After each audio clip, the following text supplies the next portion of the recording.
Yo, selamat datang kembali di channel IAS Studio, segalanya tentang animasi.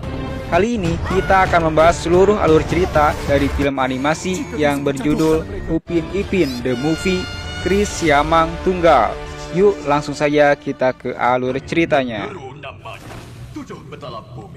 Cerita ini dimulai pada zaman dahulu di alam kerajaan Indraloka. Hiduplah seorang sosok jahat bernama Raja Bersiong. Dan dia pun datang ke istana kerajaan dan menyerang Raja Indraloka. Pertempuran pun terjadi. Dia berhasil menewaskan Raja Indraloka. Namun kekuatan dari Chris Siamang Tunggal menggagalkan sedikit usahanya. Raja Bersiong gagal mendapatkan keris sakti tersebut. Dan kemudian Chris Siamang Tunggal berteleportasi ke alam nyata. Dan kini Raja Bersiong memerintah Indraloka. Scan berpindah ke dunia nyata. Di sini kita diperlihatkan dengan Upin dan Ipin, dua budak kembar yang riang di kampung durian runtuh yang sedang mengejar ayam peliharaan Tok Dalang, yaitu Rambo. Mereka terlebih dahulu dikejar sekawanan angsa sebelum mengejar Rambo yang mencuri 11 sendalnya si Upin. Setibanya mereka di rumah Tok Dalang, mereka dikejutkan oleh Tok Dalang yang memakai topeng. Rupanya dia sedang sendirian merapihkan gudang yang ada di bawah rumahnya. Upin dan Ipin pun ikut membantu Tok Dalang merapikan gudang tersebut. Namun, ketika Upin dan Ipin sedang mengemaskan barang-barang antik milik kakek mereka, Tok Dalang menceritakan tentang sebuah keris misteri yang diperolehnya. Tidak lama kemudian, kawan-kawan Upin dan Ipin datang dan membantu mereka. Setelah selesai mengemaskan barang, perhatian mereka terarah kepada sebuah peti di sudut gudang itu. Selepas membuka peti itu, mereka melihat sebuah keris yang diceritakan Tok Dalang sebelumnya. Mail mencoba untuk mengangkat keris itu, namun dia gagal. Tetapi ketika Upin dan Ipin mencoba mengangkat keris itu, mereka berdua berhasil dengan mudahnya mengangkatnya. Suasana tampak baik-baik saja sebelum Ehsan menunjukkan kata-kata di keris itu. Ketika Upin dan Ipin membaca mantra yang ada di keris itu, tiba-tiba keris itu bereaksi dan suasana menjadi tidak terkendali. Gerbang teleportasi terbuka dan semua rekan-rekan Upin dan Ipin masuk ke dalam gerbang itu.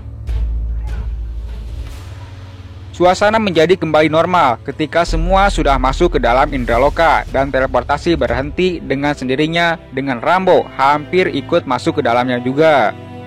Setelah semuanya masuk ke dalam Indraloka, mereka terpecah menjadi dua.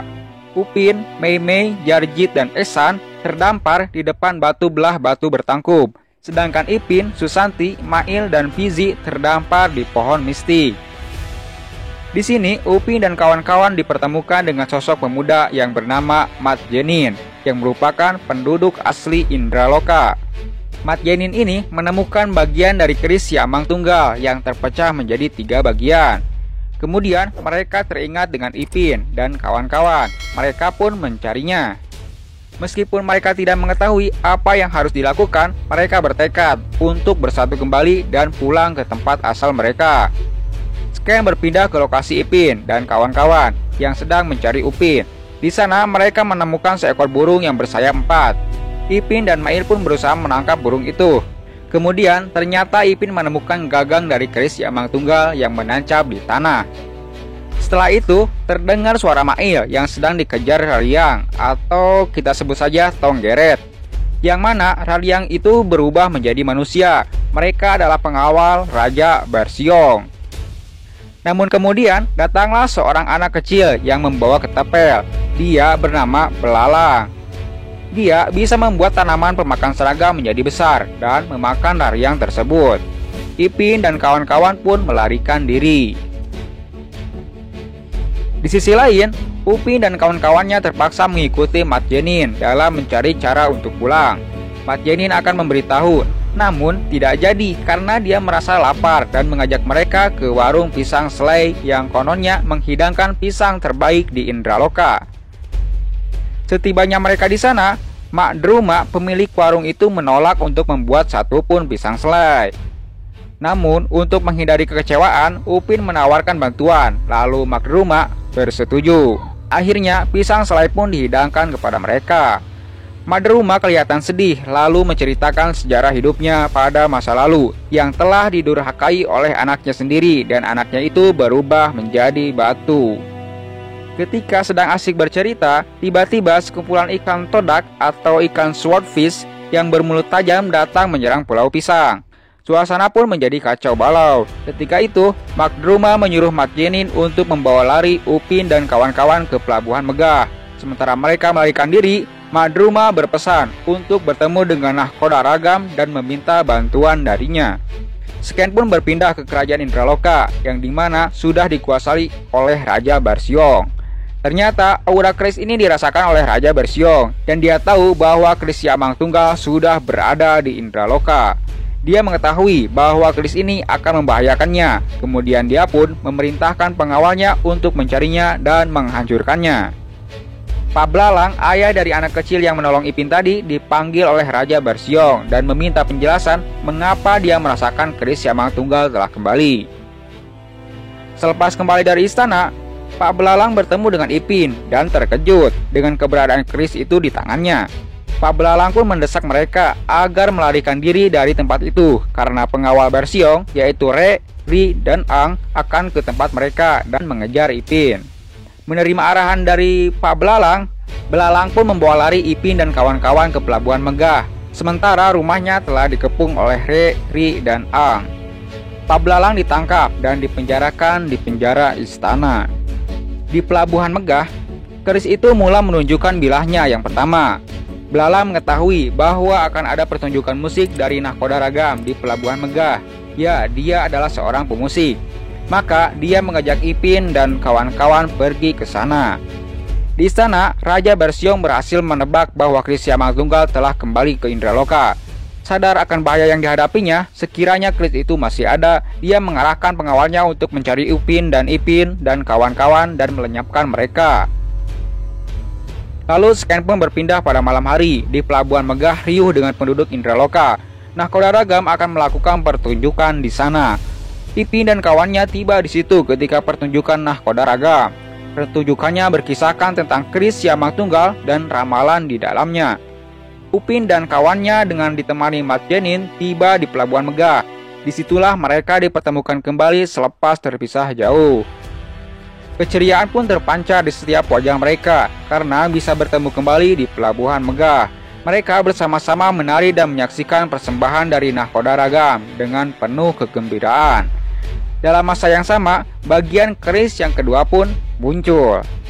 Namun, suasana tidak bertahan lama. Re, Ri, dan Ang datang ke sana dan berhasil menemukan Upin, Ipin, dan kawan-kawannya. Semua yang berada di sana menjadi panik dan Rama yang melarikan diri. Mereka memaksa Upin dan Ipin menyerahkan keris itu. Namun, si kembar itu menolak. Re, Ri, dan Ang mengejar mereka di sekitar pelabuhan dan berhasil menangkap kawan-kawan Upin dan Ipin. Mereka juga hampir tertangkap, namun berhasil mengelak. Nahkoda Ragam, Belalang, dan Mat Jenin bersama-sama melarikan diri dengan masuk ke kapal layar Lara, sebuah kapal layar milik Nahkoda Ragam. Ketika kapal itu sedang mulai berlayar, Upin dan Ipin berlari ke arah mereka untuk melarikan diri. Mereka sempat masuk ke dalam kapal itu. Namun, Re, Ri, dan Ang masih mengejar mereka. Tanpa berpikir panjang, Upin segera mengaktifkan keris Siamang Tunggal dan menyerang balas mereka. Semua yang berada di situ terkagum-kagum dan heran melihat kejadian tersebut. Setelah semuanya masuk ke dalam kapal, Nahkoda Ragam dan Mat Jenin melihat kembali keris tersebut dan merasakan sesuatu, seakan-akan pernah melihat dan mengetahui keris itu. Mengingat kejadian tadi, Upin merasa pasrah dan memutuskan untuk menyerahkan kembali keris itu kepada Raja Barsiong untuk menyelesaikan segalanya. Namun, Nahkoda Ragam menolak dan menjelaskan bahwa mengapa keris itu tidak boleh jatuh ke tangan yang salah. Menurutnya, seandainya keris itu jatuh ke tangan Raja Barsiong, Indraloka akan hancur dan mereka tidak akan dapat pulang ke kampung Durian Runtuh untuk selamanya. Mendengar kata-kata Nahkoda Ragam, Upin dan Ipin pun sadar yang mereka harus lakukan adalah menyelamatkan kawan-kawan untuk kembali ke dunia nyata. Mereka pun membulatkan tekad untuk ke istana Indraloka dan menyelamatkan kawan-kawannya. Maka pelayaran pun bermula. Nahkoda Ragam tahu jalan pintas untuk ke istana. Maka mereka pun berlayar hingga sampailah ke Pulau Angan Makanan. Mereka memasuki ke sebuah gua. Secara tiba-tiba, mereka merasa sedih selepas melihat sebuah lukisan di dinding yang menggambarkan sebuah keluarga. Mereka secara tiba-tiba merindukan Opa dan Kak Ros yang bimbang akan keberadaan mereka berdua, ditambah oleh bayangan mereka juga. Ketika berada di dalam gua itu, mereka bertemu juga dengan Bawang Merah. Upin dan Ipin bertanya sebab dia berada di situ. Maka Bawang Merah pun menceritakan apa yang telah terjadi kepada dirinya dengan Bawang Putih. Upin dan Ipin pun meminta Bawang Merah untuk memaafkan adiknya. Pada saat itu, bagian ketiga Chris pun mulai muncul. Upin dan Ipin kemudian bertanya arah untuk ke istana. Bawang Merah menawarkan bantuan karena dia mengetahui jalan tercepat ke sana.